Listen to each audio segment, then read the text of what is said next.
Pues os presento a Irene López, responsable de género de la sección, que, bueno, yo creo que la conocéis todos y todas, porque también ha habido múltiples actividades últimamente relacionadas con el género en los que ella ha participado online.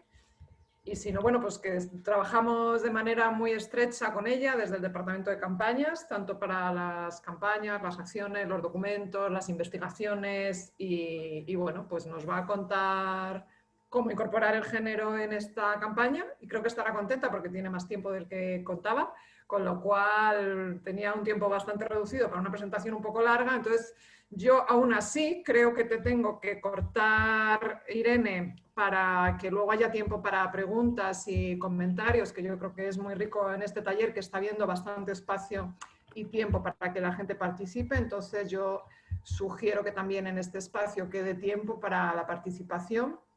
Por tanto, creo que tenemos hasta la 1:20 en total. Entonces, cuando vea que tal, te cortaré. No sé si 15 minutillos a lo mejor para que repartir un poquito, ¿cómo lo ves? Pero bueno, tú vete contando y la cosa es que por lo menos queden después 10 minutitos para que la gente pueda intervenir, si te parece. Y sin más, me callo. Gracias, Irene. Muchas gracias, Maribel. Pues claro, por supuesto, yo no voy a ocupar demasiado tiempo porque me interesa mucho más también la interacción y el debate. Así que tengo aquí mi cronómetro y me voy a poner en principio 10 minutos, que era lo que teníamos pensado. Y luego, pues si veo que tengo un poquito más de flexibilidad, pues igual lo hago más despacio o más tranquila o lo que sea. No sé si me vais a poner también la presentación o la tengo que compartir yo. Ah, sí, fenomenal.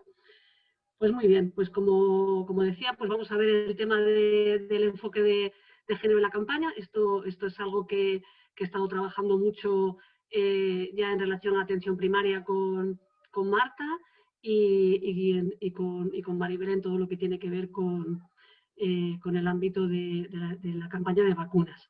Entonces, pues pasamos adelante. Vosotras os preguntaréis, pero bueno, ¿cómo vamos a integrar el género en el COVAX, la PIC, el CETAP, el nuevo escenario geopolítico internacional que va a quedar después de que Rusia y China sean quienes van a dar las vacunas a todos los países más pobres? ¿Cómo vamos a integrar la perspectiva de género en las inversiones públicas y privadas en las farmacéuticas? En fin, no parece como muy visible cuando lo vemos en términos más internacionales o en términos de relaciones de cooperación internacional entre países. Pero sí que yo creo que cuando visibilizamos a la gente y visibilizamos la pata más importante, una de las patas más importantes de los principios de esta campaña, pues ahí nos vamos dando cuenta de que sí que realmente la perspectiva de género es súper mega importante, porque al fin y al cabo esta vacuna no es otra cosa que un intento de que el reparto de las vacunas y de los tratamientos pues sea justo, ¿no? y que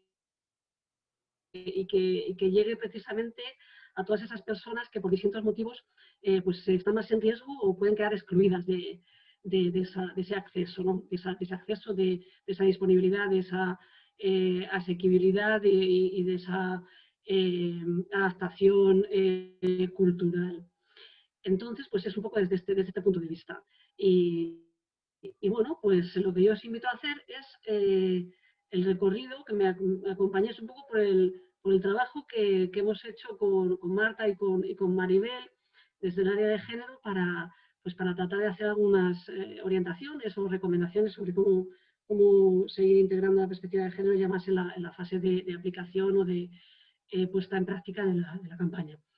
¿Qué es lo que hemos hecho? Pues hemos analizado la policy, ¿verdad? La política, le llamamos policy en el argot del día a día de compañeras, hablamos de la policy, ¿no? Para que sea más corto y tal, nos referimos a la política, ¿verdad? De base que Stacy nos ha explicado sobre la campaña de vacunas.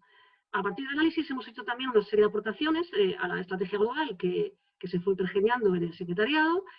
Después hemos trabajado con Maribel para integrar la perspectiva de género en la estrategia de nuestra sección, parte de ella también con Marta, como os decía, para la parte que tiene que ver con atención primaria. y a partir de ahí pues surgirán unas recomendaciones. Entonces, pues seguimos adelante. Aida, muchísimas gracias por acompañarme en mi recorrido de pasar las gracias. Vale, bien, como decía antes, el principio general es que haya igualdad, ¿verdad? Para todas las personas, ¿no? Tiene que haber igualdad en el acceso a la salud. Y como os decía Stacy, esto incluye los progresos científicos, que es que esto es un aprendizaje que yo he tenido que me encanta, ¿no? También tiene que haber igualdad en el acceso a los progresos científicos. Esto es algo que no sabía y que me parece espectacular como ampliación del aprendizaje en derechos humanos que estamos teniendo. La OMS, la Organización Mundial de la Salud, no utiliza el género como criterio para el establecimiento de prioridades de vacunación. ¿Qué es lo que esto significa? Pues que el género en sí mismo no está demostrado que implique, digamos, biológicamente, por decirlo de alguna manera, un riesgo mayor para hombres y para mujeres. Por tanto, no es en sí mismo un criterio. Pero esto no implica dejar de reconocer que las mujeres o las personas LGBTI puedan estar en una situación de desventaja en el acceso a la atención sanitaria, ¿no? Y este sería un poco el foco de la cuestión de género. ¿Debido a qué? Pues debido a la opresión de género que condiciona la autonomía de las mujeres en la toma de decisiones o en el acceso a recursos de todo tipo para poder acceder a pues al dinero, o a la información, o a la movilidad en distintos contextos, sobre todo en contextos donde las relaciones de género son más desiguales, que pueden suponer obstáculos o limitaciones en el acceso a vacunas y tratamiento. Seguimos adelante y vemos cómo la policy también nos llama la atención sobre el hecho de que los estados deben tener en cuenta los distintos factores que pueden contribuir a aumentar el riesgo de una persona, de una comunidad a contraer el COVID. Y entre ellos, por supuesto, se encuentran pues, todos los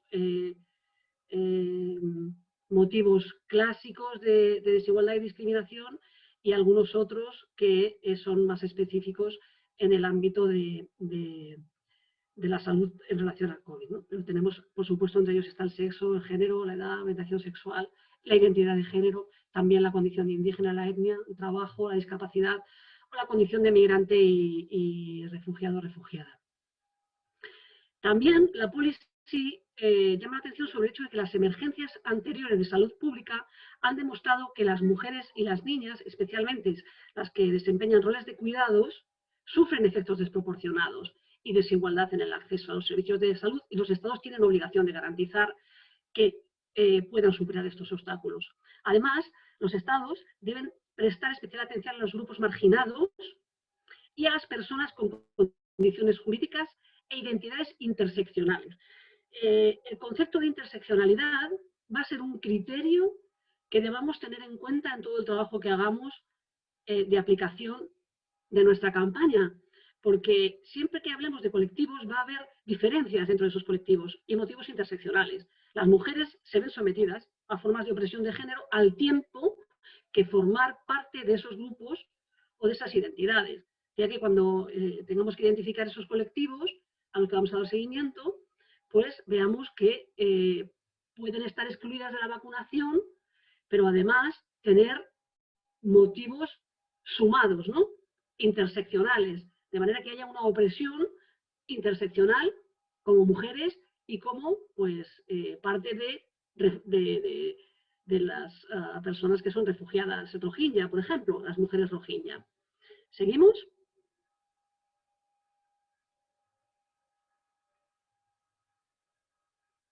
Vale, esto es una foto. Vale, vacunas con enfoque de género. ¿Vale? Vacunas con enfoque de género significa que las investigaciones y el desarrollo de las vacunas deben estar adaptadas a los diversos colectivos. Eso implica que los ensayos que se lleven a cabo, los ensayos clínicos, sean representativos de todos los grupos para que puedan tener acceso a un producto que sea seguro y eficaz, sin discriminación por razones de edad, de género, de etnia o de ascendencia racial, de problemas médicos, etc. Es decir, en la dimensión de género, el hecho de que seamos hombres o seamos mujeres, también puede tener una implicación determinada en la eficacia o en la calidad para nosotras y nosotros, la aceptabilidad de esa vacuna. Por tanto, siempre los ensayos pues toman grupos diferenciados para que se incluyan, digamos, haya un aseguramiento de que el efecto de la vacuna sea igualmente eficaz para todas las personas, ¿no? Esto es un tema, esto es un clásico del ámbito de género en salud, que es que hombres y mujeres tienen diferencias, obviamente, en sus perfiles de salud y de enfermedad y en el modo en que pueden recibir respuestas en relación a determinados tratamientos, y por tanto es muy importante que esto tenga enfoque de género. El tema de la discriminación de género del personal sanitario. Bueno, como sabéis, las mujeres son la mayor parte del personal de trabajadores del sector sanitario y social, y siendo la mayoría, tienen contratos más precarios, tienen mayor parte de contratos a tiempo parcial, están en una situación de discriminación salarial. Es decir, que en general su situación laboral es una situación de desigualdad marcada por la discriminación de género. Esto también influye en su participación en la toma de decisiones, y es un tema clave que debemos visibilizar siempre que estemos trabajando con el personal sanitario. El personal sanitario que debe priorizarse en las vacunas incluye a todas las personas que trabajan en el sector salud. Esto, como ya habéis dicho, es un logro, y es especialmente importante que visibilicemos, por ejemplo, a las mujeres limpiadoras, ¿no?, como parte de ese colectivo que, por razones de menor poder dentro de y menor capacidad de tener voz, pues desde una perspectiva interseccional de género tratemos de darles más espacio, ¿no? Vale, seguimos adelante. Yo tiendo a darle al botoncillo para pasar. Me pasa como Maribel, estoy un poco flipada de que esto se mueva solo. Es un lujo, Aida, muchísimas gracias. Vale, las aportaciones a la estrategia global. Pues desde nuestra sección, cuando vimos la estrategia, llamamos mucho la atención sobre la importancia de la interseccionalidad. Les dijimos que nos parecía muy importante que se tuviera en cuenta género dentro de los grupos marginados en riesgo con mayor vulnerabilidad. Que no trabajáramos solo con la población palestina en general, sino que cuando habláramos de la población palestina que puede estar excluida por las decisiones que se estén tomando en los planes de distribución de vacunas del gobierno de Israel, pues podamos visibilizar dentro de las mujeres, dentro de la población palestina, a las mujeres palestinas, ¿no? Es importante que veamos que los grupos marginados y los grupos con mayor riesgo no son grupos compactos, y que dentro de ellos mismos pueden existir estas distintas formas de opresión por género que nos conviene tener en cuenta, y por tanto traer a la luz la experiencia desde esa diversidad. Les decíamos también que era importante que se explicitara género, identidad de género, junto con raza o clase, como motivos de discriminación histórica que pueden afectar el acceso a las vacunas. Asimismo, que se tuviera en cuenta las limitaciones en la autonomía y la pobreza de las mujeres, que como sabéis son la mayor parte de las personas pobres del mundo, que pueden obstaculizar su acceso a las vacunas.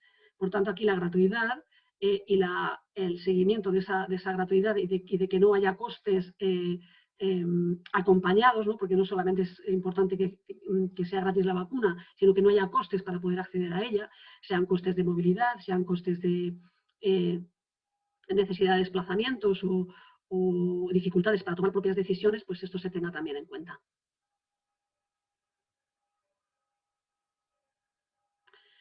También les comentábamos la importancia de que las investigaciones en profundidad incluyeran casos y experiencias de mujeres y personas LGBTI dentro de los grupos más vulnerables al COVID, al tiempo que afectadas por discriminación interseccional. Y que cuando se amplifiquen voces de grupos marginados, se diera voz de forma equitativa a las mujeres de esos grupos.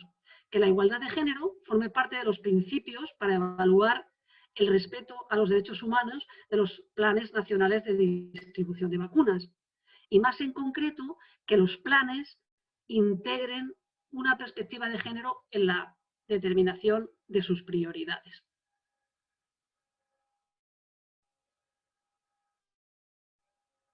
Y se lo decíamos con una mafalda o con una flor. ¿Y qué es lo que recogieron en la estrategia global definitiva? Pues la verdad es que ha habido una preocupación importante por este tema.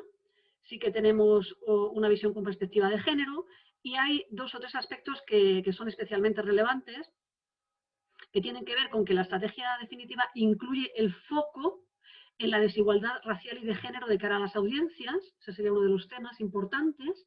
Y el otro es que ha establecido un indicador de género para el análisis de los planes de distribución nacionales. Por supuesto que se puede hacer mucho más trabajo en el momento de aplicar y desarrollar la estrategia, y ahí pues es importante que contemos también con el GSI, que no es otra cosa que, digamos, la unidad de género del Secretariado Internacional, que también pues ha tomado como base nuestras propuestas para ampliar y profundizar la dimensión de género en el desarrollo de la campaña.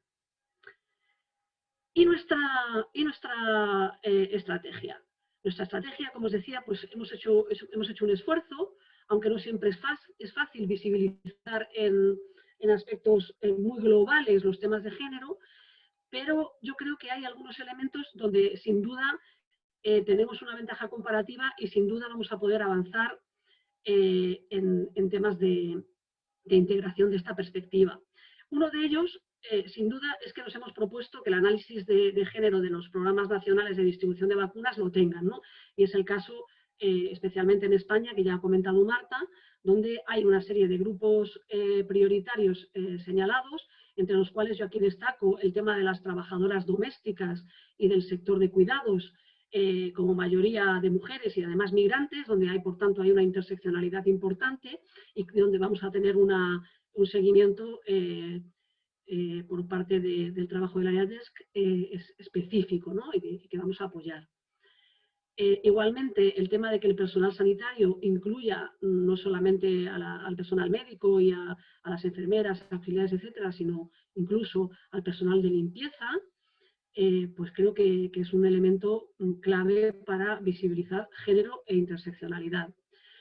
Y por otro lado, lo habéis comentado antes, que me parece súper clave, es el tema de los cuidados informales, ¿no? Los cuidados que no están visibilizados como parte del trabajo conceptualizado como productivo, el trabajo que se entiende por tal en general, ¿no? Que es el trabajo que está formalizado, que tiene un contrato por el que se cobra. El hecho de visibilizar solo eso hace que tenga un impacto negativo sobre la situación de, en su mayoría, mujeres que son cuidadoras informales, digamos, entre comillas, porque son cuidadoras familiares, porque son cuidadoras que lo hacen sin una remuneración. Y todo este grupo de personas es muy importante que lo podamos visibilizar a la hora de hacer un seguimiento de quienes podrían tener un riesgo y quienes tienen una situación muy vulnerable desde la perspectiva de las posibilidades de contagio o las necesidades de estar tranquilas en sus trabajos y después compatibilizar esto con el cuidado de personas dependientes. Yo creo que esta sería una de las claves desde la perspectiva de género, ¿no? Visibilizar esa parte del cuidado que no se desempeña por parte de profesionales y que no se desempeña por parte de personal remunerado, sino que se hace precisamente por personas que estarían, digamos, ejerciendo un trabajo importantísimo y clave en el ámbito del cuidado, pero, digamos, informal. También hay algunos elementos que podríamos empezar a pensar si sería necesario, igual que habéis puesto vosotras y vosotros en el chat, si los hogares monoparentales con escasos recursos, mayoría de los cuales también están conformados por mujeres, podrían ser un grupo a tener en cuenta, o si las mujeres víctimas de violencia de género pues también podrían tener determinadas dificultades para tomar decisiones o para acceder a las vacunas, o cómo podríamos ver los obstáculos que se les puedan llegar a plantear y tratar de incidir en ello. Igualmente creo que los aspectos relacionados con el derecho a la información, con la localización en las que se llevan a cabo las vacunas, los horarios, etcétera, puedan tener un impacto a personas con mayor dificultad para moverse o para tomar decisiones sobre acceder a estas vacunas o poder tomar una decisión cuando la información que tienen no es una información científica o se está suplantando la decisión sobre el tema, ¿no? A personas más vulnerables o de menor poder dentro de las comunidades. Y también sobre género en la estrategia de la sección hay otro elemento que yo creo que es clave, que es el tema del fortalecimiento del sistema de salud con enfoque de género, como continuación al trabajo que hemos hecho sobre atención primaria. Insisto en la desigualdad de género en las condiciones laborales, en los temas de conciliación y de representación y en la posibilidad de que una parte de las alianzas tenga muy en cuenta a las mujeres sanitarias, ¿no? como un grupo clave y donde hay elementos que no siempre se tienen en cuenta por no estar suficientemente representadas en los espacios de poder y toma de decisiones, cuando son ellas la mayor parte de las personas que van a poner esas vacunas. Y el tema de la protección, ¿verdad?, frente a agresiones o discriminaciones de mujeres en el sector sanitario. Esto está pensado un poco más para el ámbito de España, pero obviamente son elementos que podemos visibilizar en cualquier análisis que hagamos de seguimiento de los planes de distribución de asignación de vacunas en otros países desde un punto de vista de trabajo bilateral. Y seguimos y vamos terminando. A ver, he acabado mi tiempo, estoy acabando ya mi tiempo, así que ya terminamos. Y el lenguaje. El lenguaje, no nos referimos solamente al lenguaje formal, sino a la comunicación, ¿no? A la misma comunicación, la comunicación inclusiva. No solamente debemos cuidar el lenguaje escrito y el uso del femenino y masculino, sino la utilización de lo femenino, ¿no? La visibilización de lo femenino, la utilización de genéricos para hablar, pero de lo femenino cuando es inmensa mayoría el grupo al que nos estamos refiriendo es importante. Y no solamente en el lenguaje oral o escrito, sino en el audiovisual, en las imágenes. Debemos hacer un esfuerzo que nos cuesta porque a veces no nos damos cuenta, pero no estamos reflejando esa realidad de mayoría de mujeres, o no estamos reflejando la diversidad de género, o no estamos, a través de nuestras imágenes y nuestro lenguaje, denunciando las desigualdades. Y esto es importante. El personal sanitario está sometido no solamente a una desinversión general, sino también está sometido a una desigualdad de género. Y esto es importante que lo podamos comunicar. Cuando nuestra comunicación amplifique las voces de los grupos marginados, también es importante que lo intentemos hacer con equilibrio de género. Que nuestros casos visibilicen a los hombres limpiadores es muy importante, pero que visibilicen también